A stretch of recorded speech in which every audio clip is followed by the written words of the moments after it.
Class, here's another simple Raptor program, but in this one we're going to show you that you can go backwards. You can do a count down. You don't always have to increment your count loop control variable. You can decrement it as well. You can decrease its value. Take a look. We're starting off with count having an initial value of 10. This time we're just going to output the count, no string along with it. And we're going to stop when the count gets to 0. When the count gets to 0, we're going to exit the loop. And in order for that to work, starting at 10, if we're going to exit at 0, we've got to be decrementing our count variable. So notice here that we have count equals count minus 1. We're going to reduce the count variable by 1 each time the loop cycles.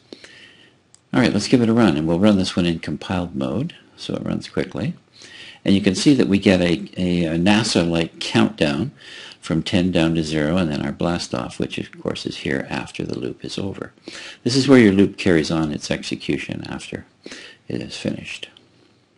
Okay, so you can go backwards as well as forwards with your counting in a loop. It's up to you as the programmer.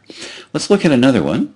We have another program that we'd like you to take a look at, and this one starts back at 1 again, and we're going to show you that you can output a string. You don't have to just output the values of the loop control variable, although I'm going to repeat it again here. You can also output a string as many times as you want. In this case, we've got count initially having a value of 1. The condition that's going to stop this is when count gets to 10, and we're incrementing the value of the count variable by 1 in each cycle. That lets you know that this is for sure a loop that's going to run 10 times unless there's something else that would stop it, and we don't have anything like that. If your count starts at 1, stops at 10, and increments by 1, you know that loop is going to run 10 times. So let's see what we get. We're going to get something 10 times, and we're going to get whatever this output is. Here it is, compiled. You'll notice that we do get the value of the count variable from 1 to 10 because I did put it in here. And then we have what looks like 11 cheers for Raptor. But it's not really 11 cheers, it's 3 cheers.